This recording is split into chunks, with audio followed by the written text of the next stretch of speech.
Apparently, finding out your husband has a whole other life isn't what they mean by expanding your horizons.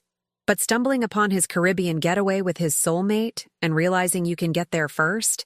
Now that's what I call a VIP pass to chaos. There I was, Delilah Frost, 38 years old, sitting on a private balcony in a 5-star resort in Turks and Caicos, sipping a ridiculously overpriced piña colada. The kind of place where the sand is whiter than my ex-husband's alibis, and the ocean is bluer than my mood when I found out he was planning this trip with his side piece. My soon-to-be ex-husband, Lincoln Draven, 40, a man whose ego was as inflated as his corporate expense account, was due to arrive any minute, and he had no idea I was already here, specifically in the suite right next door to his pre-booked love nest. Oh, and I wasn't alone.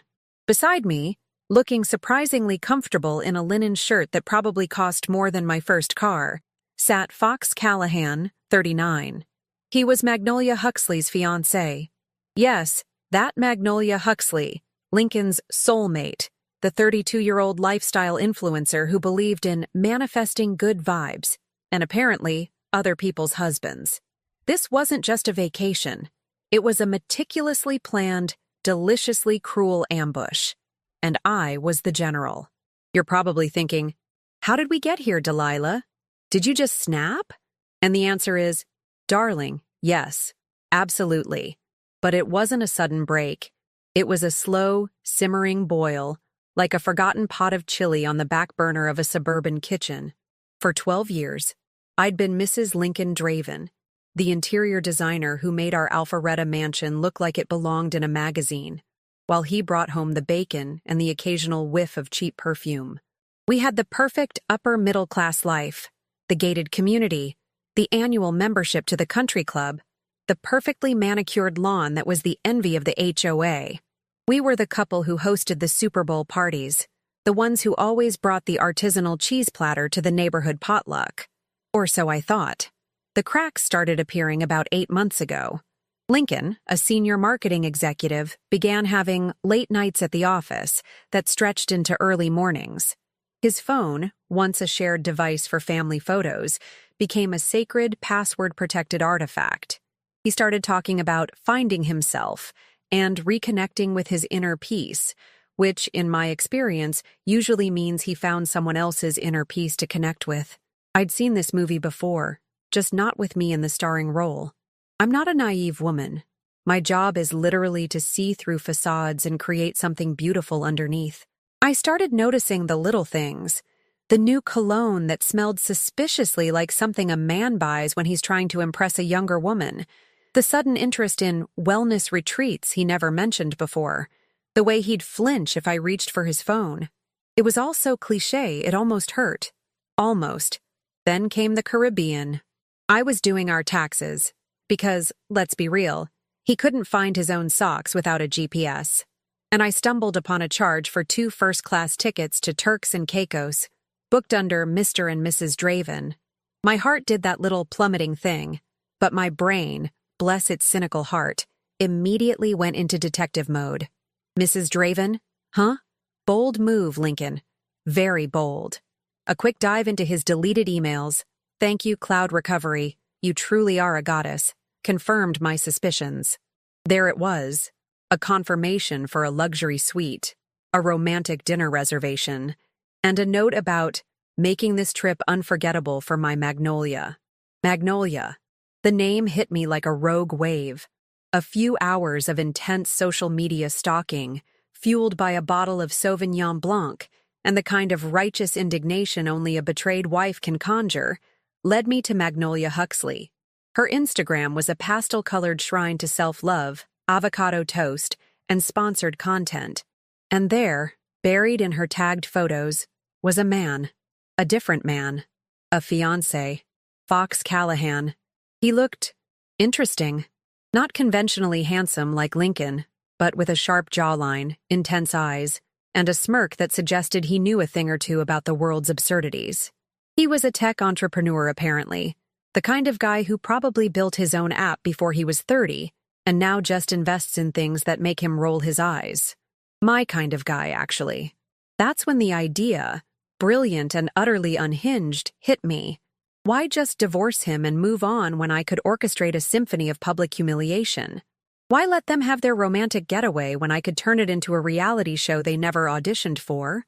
This wasn't about revenge in the traditional sense. It was about exposing the sheer audacity of their betrayal, about holding up a mirror to their self-serving delusion. It was about making them realize that karma wasn't just a concept for Instagram captions. Sometimes it booked the room next door. Contacting Fox was the next hurdle. I found his business email, surprisingly easy for a tech mogul. My email was short, to the point, and devoid of emotion. Mr. Callahan, my name is Delilah Frost. I believe your fiancé, Magnolia Huxley, is currently having an affair with my husband, Lincoln Draven. They are planning a romantic trip to Turks and Caicos next week. I have proof. I think we should talk. I expected a furious call, maybe a threat. What I got was a terse, send the proof. I sent it all.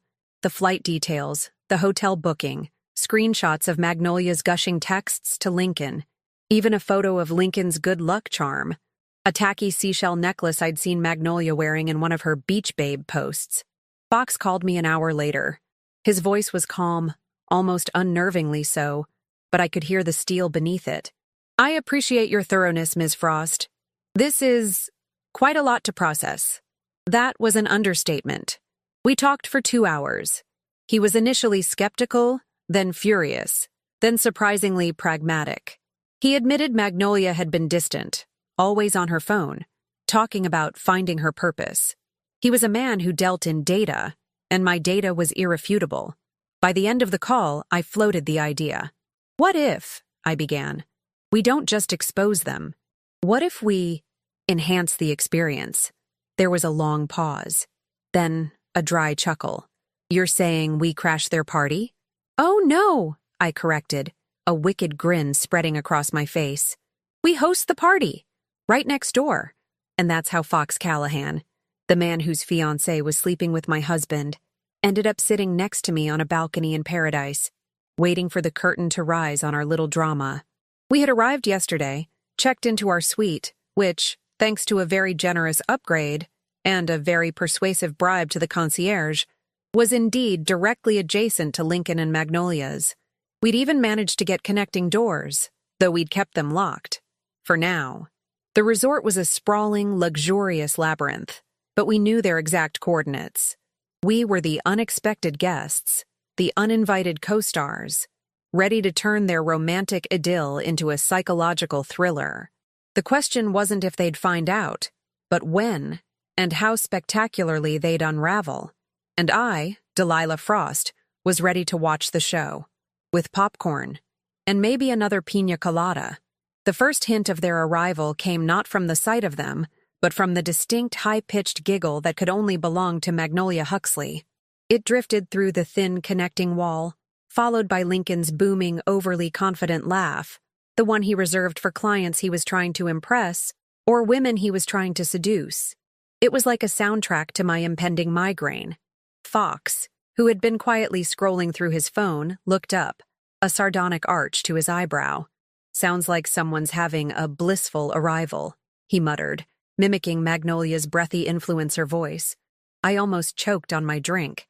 Oh, it's about to get a lot more blissful for them, I retorted, a wicked glint in my eye. Our strategy for the first few hours was simple. Be seen, but not too seen. We started with a leisurely lunch at the resort's main restaurant, a place Lincoln would undoubtedly frequent to show off his new woman. We snagged a table right in the middle, strategically positioned to be unavoidable. And sure enough, 20 minutes in, there they were. Lincoln, looking like a discarded GQ model, in a linen shirt that was probably too tight, and Magnolia, in a flowing sundress that screamed, "I'm on a sponsored vacation." They walked in hand, radiating an aura of self-importance that made me want to throw shade with a full-sized umbrella. Lincoln spotted me first.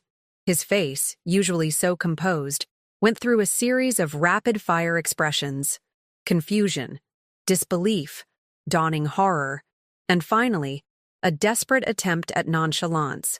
He looked like a deer caught in headlights, if the deer was wearing designer sunglasses and had a mistress on its arm. Magnolia, still oblivious, was busy posing for a selfie with a palm tree in the background. "Lincoln, darling, isn't this view just everything?" she cooed, oblivious to the fact that her everything was about to become a hot mess. I gave Lincoln a small, polite wave, the kind you give to a distant cousin you barely tolerate at Thanksgiving dinner. Fox, ever the master of understated drama, simply raised his glass in a silent, mocking toast. Lincoln's jaw practically hit the floor. He tugged at Magnolia's arm, whispering something urgently. She finally looked over, her smile faltering as her eyes landed on me, then on Fox. The color drained from her face faster than a cheap cocktail. It was glorious. "Delilah? Fox?" Lincoln stammered, his voice cracking. "What? What are you two doing here?" I offered my sweetest, most saccharine smile. "Oh, Lincoln, what a delightful surprise. Fox and I decided we needed a little getaway, to reconnect with our inner peace," I said, throwing his own words back at him with a perfectly timed wink at Fox. Fox, for his part, just gave a slow, deliberate nod. Magnolia looked like she'd swallowed a lemon, then a whole bag of Sour Patch Kids. "But how?" she managed, her influencer facade crumbling faster than a sandcastle in a hurricane. "Oh, the world is a small place, darling," I purred, taking a long sip of my drink. "Especially when you book the suite right next to ours. Isn't that right, Fox?" Fox leaned in, his voice a low rumble. "Couldn't be closer. We even have a connecting door if you ever feel like borrowing some sugar." The double entendre hung in the air, thick and suffocating. Lincoln and Magnolia exchanged a panicked glance, their romantic getaway officially downgraded to awkward family reunion from hell. The rest of the afternoon was a masterclass in psychological warfare. We made sure to be everywhere they were. At the pool, we accidentally splashed water on their towels while laughing a little too loudly. At the beach bar, Fox ordered the exact same exotic cocktail Lincoln was sipping, then made a show of critiquing it. "A bit too sweet, don't you think? Lacks a certain bite." Lincoln visibly bristled. Magnolia tried to maintain her Zen persona, but I could see her twitching. She kept pulling out her phone, probably trying to post a picture that screamed, "I'm having the best time ever, totally not being stalked by my fiancé and his mistress's wife." It was giving dumpster fire vibes, and I was here for it. Later, back in our suite, the real fun began. The walls, as it turned out, were indeed quite thin. We could hear their muffled voices, the occasional clink of glasses, and Magnolia's increasingly frustrated sighs. Fox and I had a pre-arranged playlist of mood music ready. First up, "Before He Cheats," by Carrie Underwood, played just loud enough to be audible through the wall, but not so loud as to be overtly aggressive. Then, a little "Jolene" by Dolly Parton. We followed it up with "Irreplaceable" by Beyoncé. It was subtle, it was pointed, and it was driving them absolutely bonkers. We could hear Lincoln trying to shush Magnolia, then her indignant whispers.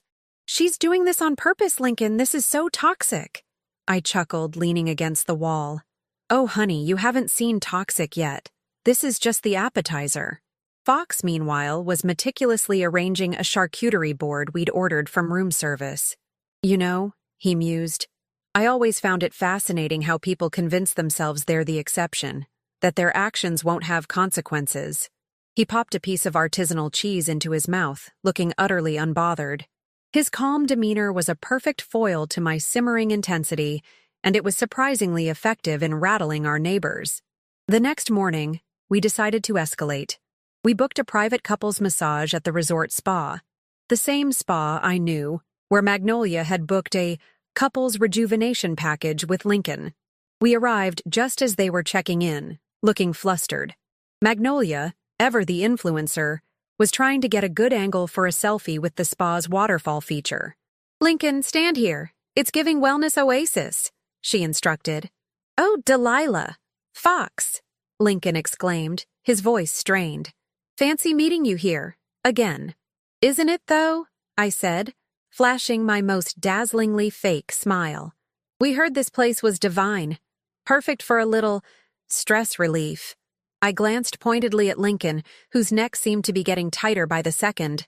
Fox, with a mischievous glint in his eye, put an arm around my waist, pulling me closer. "Indeed," he said smoothly. "Delilah's been under a lot of pressure lately. It's good to unwind." The implication hung heavy in the air. "Pressure from you, Lincoln." As we were led to our massage room, which, by a stroke of pure, unadulterated luck, and another generous tip, was right next to theirs, I heard Magnolia whisper furiously, "This is insane, Lincoln. They're following us. This is harassment." Lincoln's muffled reply was something about coincidence and staying calm. Oh, he was calm, all right, like a volcano about to blow. Inside our room, Fox looked at me. "You know, I think they're starting to get the message." "Message received, loud and clear," I agreed. "But the delivery is far from complete." We spent the next hour enjoying our massages, making sure to laugh a little too loudly, to comment on how relaxed we felt, and to generally create a cheerful, carefree atmosphere that I knew was pure torture for them. Through the wall, I could hear Magnolia's increasingly agitated whispers, punctuated by Lincoln's exasperated sighs. It was beautiful music to my ears. This wasn't just about making them uncomfortable. It was about making them question everything, making them feel the suffocating presence of their own deceit. And we were just getting started. That evening, the tension in the air was thicker than the resort's complimentary fudge.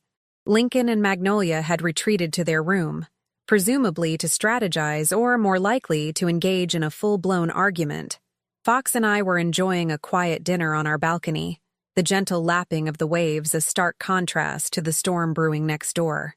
We could hear snippets of their conversation, Magnolia's voice rising in indignation, Lincoln's trying to placate her with increasingly desperate reassurances. It was the predictable unraveling of a relationship built on sand. "He's trying to gaslight her," I observed, swirling the ice in my glass. "Classic Lincoln. Make her feel like she's the crazy one for noticing the obvious." Fox grunted in agreement. "Magnolia's not exactly a bastion of self-awareness, but even she can tell when she's being played." He paused, then looked at me, a thoughtful expression on his face. "You know, Delilah, I've been doing some digging of my own, about Lincoln." My interest was immediately piqued. "Oh? Do tell. Did you find his secret lair where he plots world domination and bad hair days?" Fox chuckled, a dry, low sound. "Worse. I found his financial statements. And a few interesting emails." He pulled out his phone, a sleek, minimalist device that probably cost more than my entire design budget. Magnolia always talked about Lincoln being financially stable, a provider. Turns out he's more like a house of cards built on a credit line. He showed me a series of documents. Lincoln, the high-flying executive, was apparently living well beyond his means. His company stock options were underwater, his investments were speculative at best, and he had a significant amount of undisclosed debt. Even worse, Fox had uncovered an email chain between Lincoln and a colleague discussing a potential restructuring at his company, which sounded an awful lot like a euphemism for layoffs, with Lincoln possibly on the chopping block. "He's been funneling money into a separate account, ostensibly for future investments," Fox explained. "But it looks more like a slush fund he's been dipping into to maintain his lifestyle and probably to impress Magnolia." This was the plot twist I didn't see coming. It wasn't just about betrayal. It was about a house of financial cards, ready to collapse. Lincoln wasn't just a cheater. He was a financial liability. And Magnolia, the wellness influencer who preached about abundance, was about to find out her abundance was built on quicksand. This changed everything. My initial plan was to expose their affair, to publicly humiliate them. But this was a whole new level of poetic justice. This wasn't just about his heart. It was about his wallet, his reputation, his entire carefully constructed facade. "So, he's not just a philanderer," I mused, a slow, predatory smile spreading across my face. "He's a financial ticking time bomb, and he's about to drag Magnolia down with him." "Precisely," Fox confirmed. "He's been painting a picture of success to her, probably promising her a life of luxury she's accustomed to. If she knew the truth, Her positive vibes would evaporate faster than a drop of water on a hot skillet. "And my divorce settlement?" I asked, suddenly more concerned about the practicalities. "That's where it gets interesting," Fox said. "If he's hiding assets, or if his financial situation is as precarious as it looks, you're entitled to a much larger share, especially if he's been using marital funds to support his affair or hide debt. We need to expose this, not just for revenge, but for your financial security." This was where my underestimated intelligence came into play. People always saw me as the pretty designer, the one who made things look good. They didn't see the meticulous planning, the strategic thinking, the ruthless efficiency required to run a successful business. Lincoln certainly didn't. He thought I was just the wife who picked out throw pillows. He was about to learn that I was also the one who could throw a legal hand grenade. "Okay, Fox," I said, my voice firm. "New plan. We still proceed with the public humiliation. That's the appetizer. But the main course? The main course is going to be a full financial audit.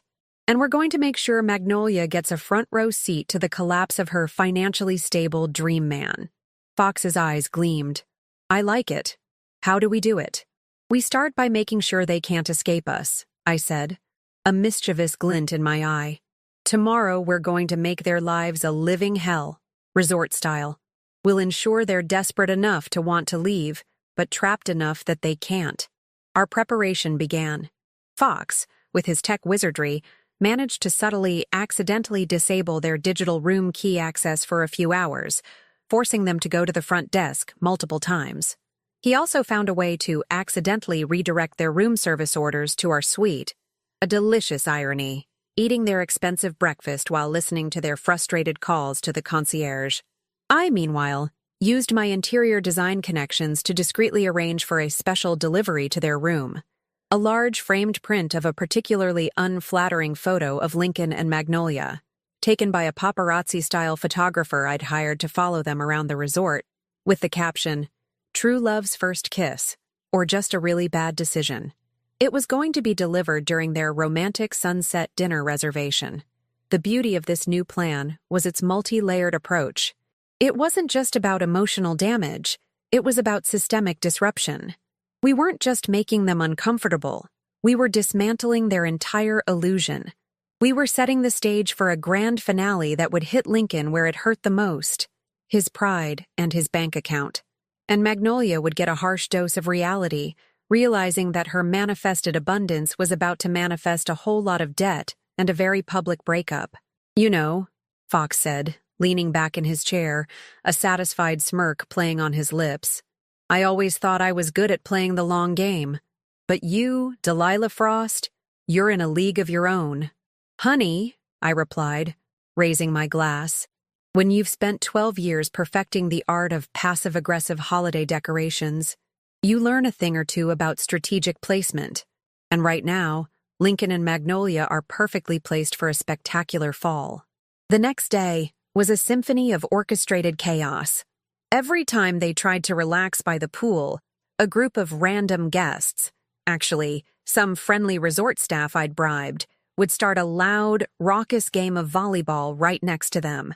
Their private cabana was accidentally double-booked, forcing them to sit in the general seating.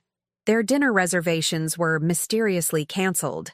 Each small inconvenience chipped away at their composure, making them increasingly agitated. Magnolia's Instagram stories, once filled with glowing reviews, now showed her looking visibly stressed, trying to filter out the chaos around her. It was pure, unadulterated schadenfreude. By late afternoon, I overheard Lincoln on the phone, his voice tight with frustration. "I don't care what it costs. Just get us on the next flight out of here. This place is a nightmare." He was trying to escape, but I had one more trick up my sleeve, thanks to Fox's tech skills. He'd managed to accidentally flag their names in the resort system, causing a technical glitch that made it impossible for them to book any flights or change their hotel reservations without a manager's override, and the manager was mysteriously unavailable until tomorrow morning.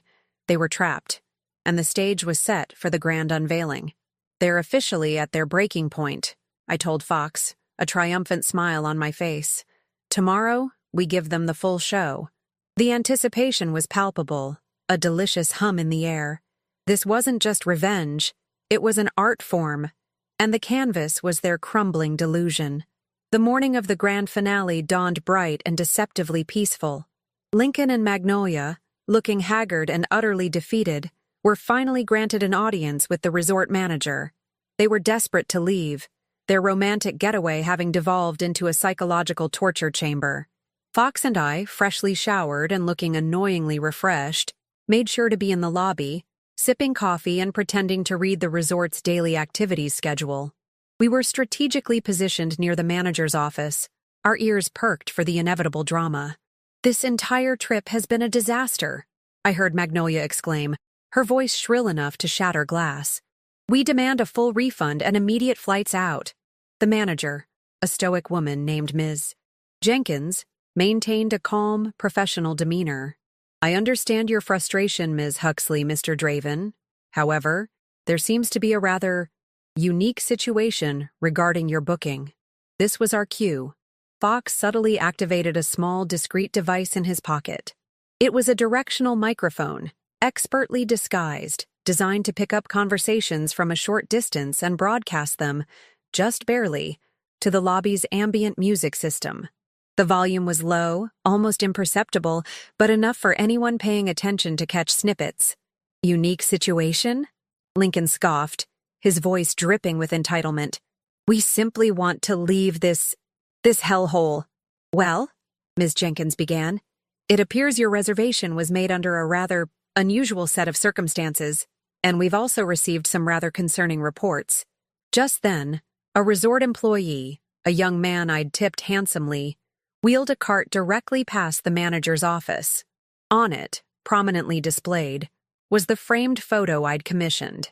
Lincoln and Magnolia, caught mid-smooch, looking utterly ridiculous, with the caption, "True Love's First Kiss," or just a really bad decision. The employee accidentally paused the cart right in front of the office door, giving everyone in the lobby a clear view. Gasps rippled through the small crowd. Magnolia shrieked, "What is that? Lincoln, what is going on?" Lincoln's face was a masterpiece of crimson fury and utter mortification.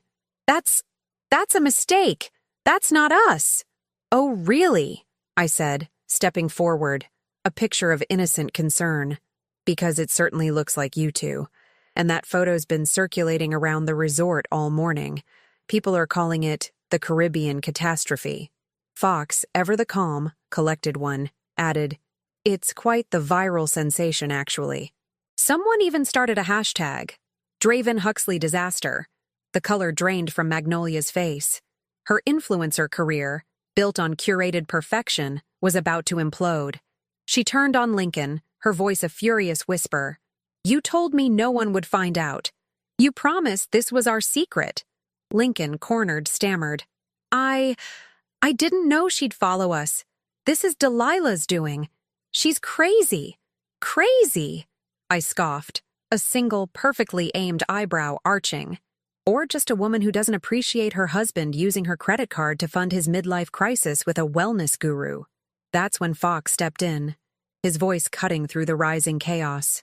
"Speaking of finances, Lincoln, I've been looking into your investments and your company's restructuring plans. It seems your financial stability is about as real as Magnolia's filtered selfies." He then, with the casual ease of someone checking the weather, pulled out his phone and projected a few key documents onto a nearby digital display screen, the kind used for resort announcements. It showed snippets of Lincoln's hidden debt, the plummeting stock options, and the internal email about the impending layoffs.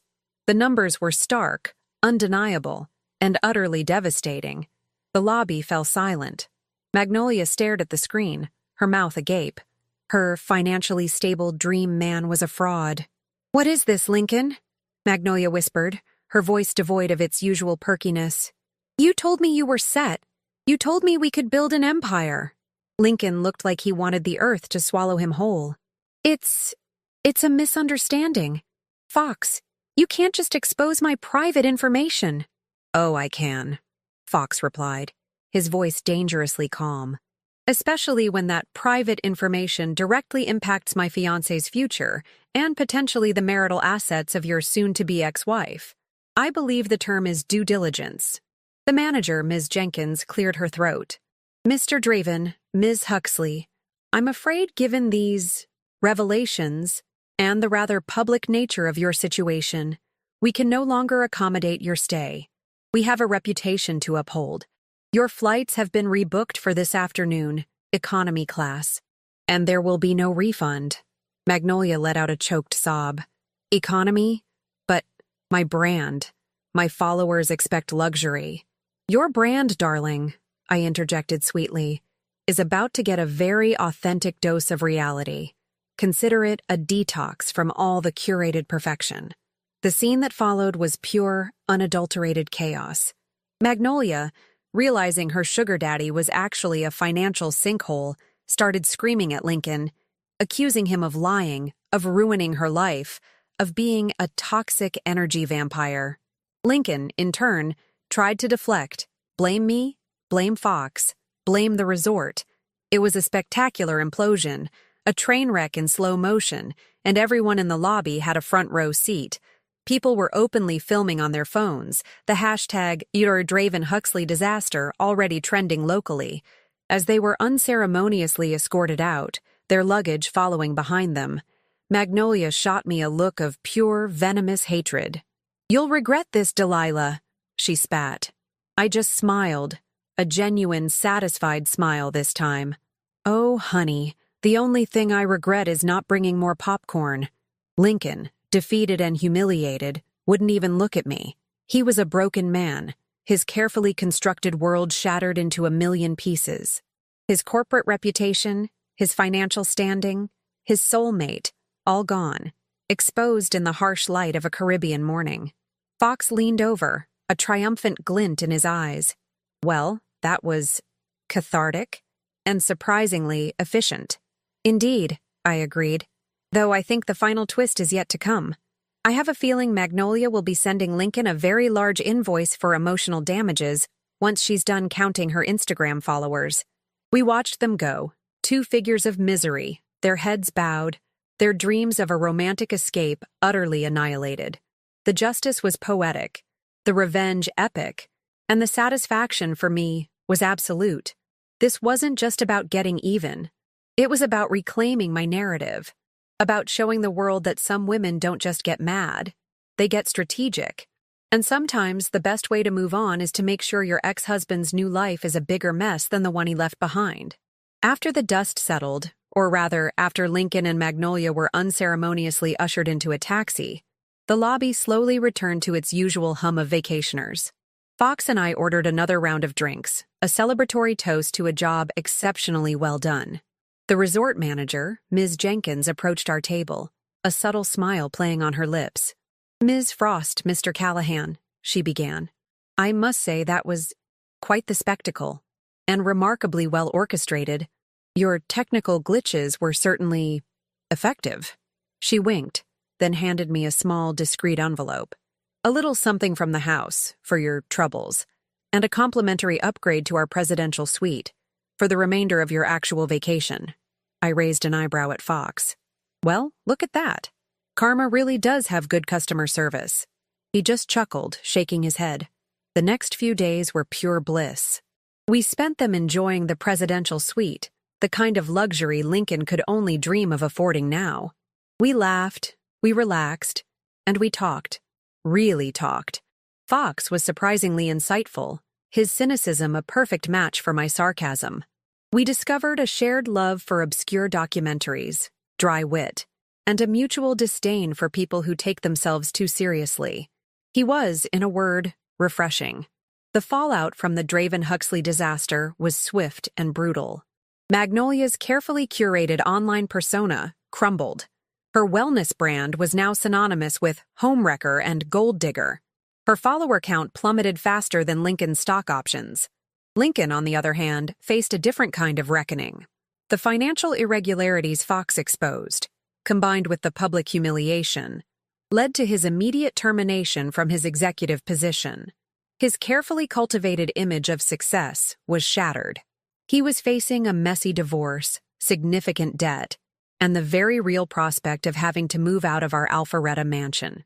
Poetic justice, indeed. My divorce from Lincoln was surprisingly smooth, largely thanks to the evidence Fox had uncovered. My lawyer had a field day with the financial discrepancies and the public nature of his affair. I walked away with a fair settlement, the house, and a renewed sense of self-worth. Lincoln, on the other hand, was left with a mountain of debt and a reputation in tatters. He tried to blame me, of course, but his pleas fell on deaf ears. The world had seen his true colors, and they weren't exactly executive suite material. Magnolia, in a desperate attempt to salvage her career, tried to pivot to a survivor narrative, but it was too little, too late. Her authentic journey was just another performance, and the audience had already left. She even tried to sue Lincoln for emotional distress, which, honestly, was a move I almost admired for its sheer audacity. Almost. As for Fox and me, we didn't exactly ride off into the sunset, hand in hand, like a cheesy rom-com. We were two people who had been betrayed, who had found common ground in a shared mission of vengeance, and who had discovered a surprising camaraderie in the process. We continued to talk, to meet for coffee, to share cynical observations about the world. There was an undeniable spark, a mutual respect for each other's intelligence and resilience. We were both a little broken, a little jaded, but also a lot wiser. You know, I told Fox one evening back in Atlanta, sipping wine on my newly redecorated patio, Lincoln's old study, now my fabulous new design studio, I used to think that happily ever after meant finding your Prince Charming and living in a perfect suburban bubble. Turns out it means kicking your toxic husband to the curb, exposing his financial fraud, and finding a co-conspirator who appreciates a good revenge plot. Fox raised his glass, a wry smile on his face. To co-conspirators, may our enemies always book the room next door. The experience had taught me a lot. It taught me that sometimes the best way to heal is to take control of your narrative. It taught me that being underestimated can be your greatest weapon. And it taught me that while revenge might be a dish best served cold, it's even better when served with a side of witty banter and a perfectly executed plan. My life wasn't a tragedy. It was a dark comedy, and I was finally writing my own ending. And let me tell you, it was a damn good read. And that wraps up today's story. Now we want to hear from you. Where are you watching from? Drop your city or country in the comments, and let's see how far these stories reach.